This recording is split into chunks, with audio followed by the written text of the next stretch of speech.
I got a letter from Papa today.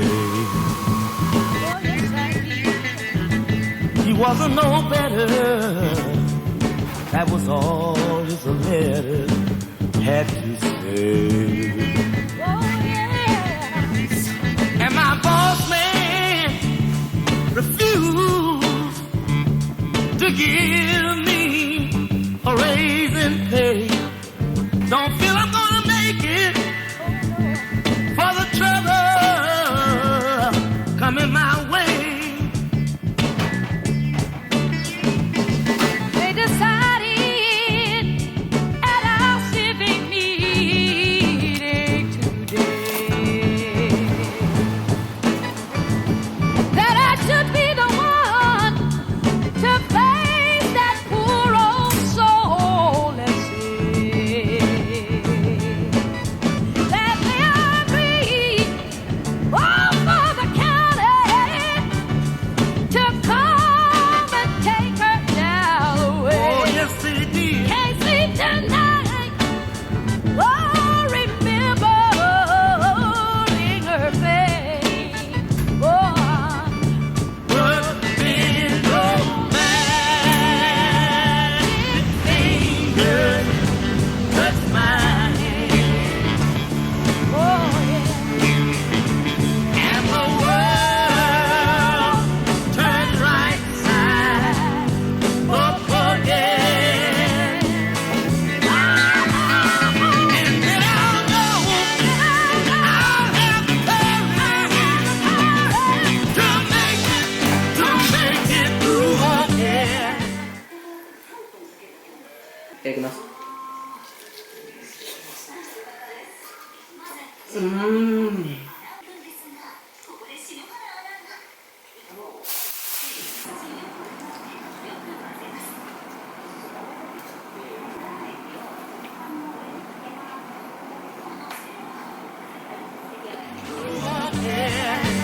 When no magic finger touched my hand. Oh, yeah. Listen to me. Friday night, saw our best friend go separate ways. Oh, yes, it is. Hey guys, how's it going? Today, I'm getting a lot of comments to talk about my experience learning English. And so today, I think I just want to talk about it. Before to begin, I am Japanese, even though I look kind of mixed. This is like real eyes. So many of you guys are kind of interested in my eye color. I don't know, this is my natural eye color. Before to begin, I'm pure Japanese. I do speak English like this, but sometimes my grammar is wrong. Sometimes I use wrong, what do you call it? Intonation. And sometimes I speak gibberish. But obviously I'm fluent in Japanese. As a proof to this, maybe I could just speak Japanese. 皆さんこんにちは、リッキーです。主従日本人でございまして、英語を勉強して、今チャンネルを立ち上げました。海外向けに、英語を使って情報発信しています。情報というよりもあれですね。日常 Vlog 的な、今流行りのやつですよね。を、やっております。This should be enough. Okay. I mean, I still need to practice my English. You know, there is always some room for further improvement. But to be honest, I'm kind of slacking off English study. But as you see me right now, I am able to speak English, like, to some extent. So I figured that I'm kind of qualified to talk about how I learned English. But firstly, I just want you to know what English education in Japan is like. Well, so typically, English curriculum starts in junior high school. And I mean, when I grew up, it's like recently it's kind of been changing. Well, so in school, students learn basic grammars and vocabulary and so on. We get a lot of like paper exams, like grammar questions, spelling questions, I don't know, like writing, reading, and all this stuff. And I remember getting a lot of wrongs when there was mistake, like misspelling mistakes. Like I didn't put period at the end of the sentence, so I didn't start with a capital letter and stuff, you know. Speaking skill was not evaluated well. Well, at that time there was like still some kind of like communication exams with AOT teachers, and I think I got some marks from it, but the total grade we got from school was like mainly dependent on those like paper exams. I mean, I'm not saying those paper exams are not necessary. It does help you to learn like basic grammars and all the stuff, but you know, you need to strike a balance. You have to obviously learn basic skills, but at the same time, you have to learn to speak. Because, I mean, language is a freak tool. I mean, if you don't use it, what's the point of learning? Okay, well, I believe that I was pretty different from, like, typical Japanese student. Because, you don't know this. My mom is actually an English teacher. She doesn't teach at school. She just is a like freelancer. She teaches random students. My mom, she always teaches me like really like, basic grammars and all the stuff at home. I pretty much learned really basic grammars and vocabulary from her, so that like my grade at school was like pretty good. Like I think I used to get like all A's in classes in English class. At that time, my pronunciation and accent is like this already. As far as I know, my mom stayed in the state for 1 year, and later 1 year in Australia. So like in total 2 years studying abroad. Before going abroad, she didn't speak English. Only 2 years, she is now like really fluent in English. I remember she speaking English, but at that time my English was so bad.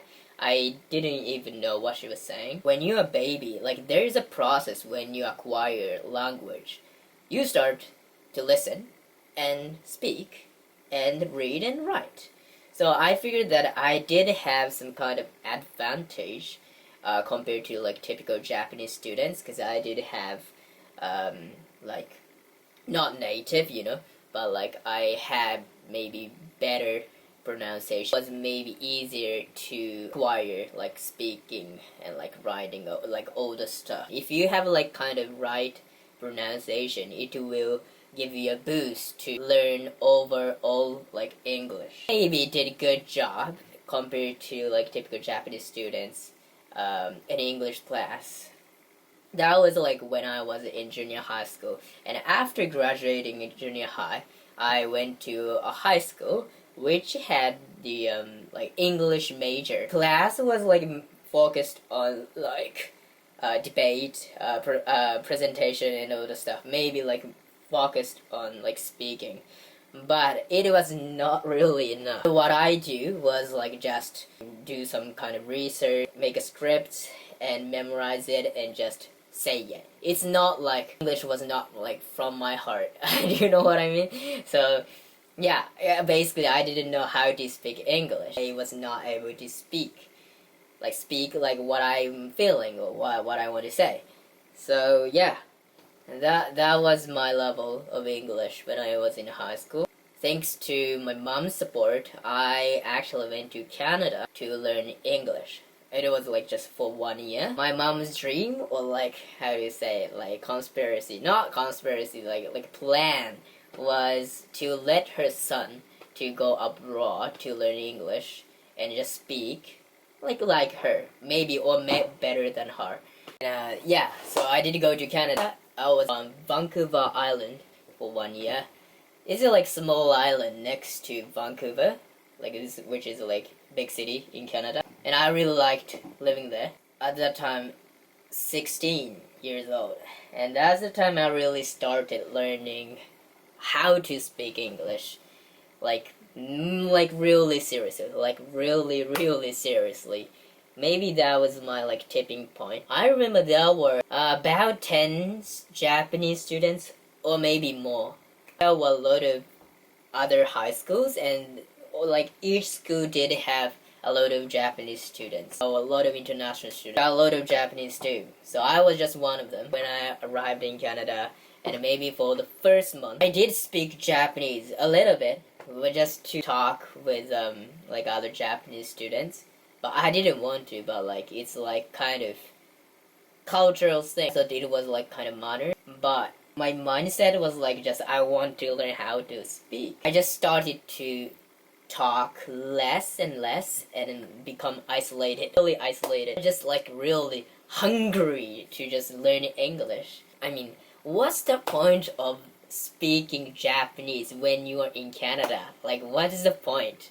Like, you know, my parents pay me for this. I was like talking to myself like every day, like I shouldn't do this or blah blah blah. I was just a boy, I just a kid, was feeling not I wasn't missing home, but like I was so worried about like how I'm going to deal with this like new environment, new people. I was able to like listen what people are saying. 20% I would say was able to just speak. Maybe only just like 5%. Maybe I could just say thank you, hello, I want to eat, just go to bed, and you know. Yeah, it was a hard time, I remember. For the first 3 months, I had a lot of frustration and I was feeling depressed. It was very hard to make friends at first because, yeah, I was just being away from Japanese students and just try to make friends with other students. What I did at that time was to talk with other international students and copy what they're saying. So, and I started from like Taiwanese girl, I remember, and who speaks a bit better English than me, and maybe just Chinese guy, I mimic Chinese guy, Korean guy, Filipino, Mexican, Hong Kong, German, and finally Canadian. Also, in order to learn native English, I did take part in basketball club to hang out with native English speakers. I actually ended up practicing basketball like every single morning, night, and scrimmage, like practice games over the weekend. Oh my gosh, I remember, it was a really tiring season. I was one of the hardest, I assume. I really pushed myself every day. Like tactics, like strategies. I have to remember a lot of like strategies. And at that time, I actually used to play basketball when I was in junior high. So I was able to catch up with teammates, like in like basketball wise. But my English part, okay to like keep up with team members. At first, there were a lot of other international students too, like Chinese and from Hong Kong, like a lot of international students. The thing is that at that time, I mean, my English was a bit better compared to the like first 3 months, so I was able to keep up with the practice. But other international students had difficulty listening, playing basketball like those two, so they were having a hard time keeping up with the team. So actually, what coach said to them was like just maybe leave. It was only me and another international student who was from Hong Kong. Yeah, that was it. I'm really proud of the fact that I never skipped basketball practice. Oh my gosh, he's really scary. Like he's maybe like 190 centimeters and like a bold, and he's maybe in 50s or 60s. Is like he's like really experienced and really good coach. I remember I was yelled by him like during the practice, during the games. Yeah, like Ricky, what are you doing? And sometimes he cursed. He's really passionate about like going hard and stuff. Like Ricky, what are you doing? Well, why are you standing right there? It's like that. Ricky, be strong, be strong. I was like, yes, coach. I do my best. I spend most of the time sitting the bench, but maybe during the season I was able to like take part in the game and maybe scored 10 to 12 points in total. Thanks to that like basketball club, I did experience a lot of like local culture and like learned native English. Yeah, then I just came back to Japan and graduated high school, and this is like a bit interesting. I went back to Canada. There were so many reasons behind this, but yeah, I went back to Canada. This time it was Vancouver, and went to college and majored in marketing. And I finished the course, and then came back to Japan, and I actually passed one of the most difficult English like exams in Japan. It's called ACAN, and I passed the grade 1, which is the top level. It's like real academic English. Passing the exam was kind of my final goal of my English journey. So that was pretty much it, my English journey. And what I did every day to learn English, I did practice a lot speaking English. I did talk to myself. I did talk to a lot of friends. Even when I talked to Japanese, I used English. Looking back on past 5 years, maybe. Okay, just wait for me. This is actually like not diary, but like these are all the notes. If you look at it, I started learning English like seriously 2016 April 19th. This is exact day when I arrived in Canada. Just learned it, and I remember, yeah, I just started from like this vocabulary. Okay, so this is 2016 April 19th, and these are all notes from like maybe, I mean, this, what I did was like just write down every single words or like expression that I didn't know. Yeah, this is like first I learned word exercise. I've lost something, maybe. Interesting. Maybe at the time I did have a lot of barbecue, and I have a bad stomach. Remember that? Oh my god, I just started from here. It like from scratch. It was a tough day. Figure it out. I'm so jealous. I'm fine. You got it. I got it. Psycho?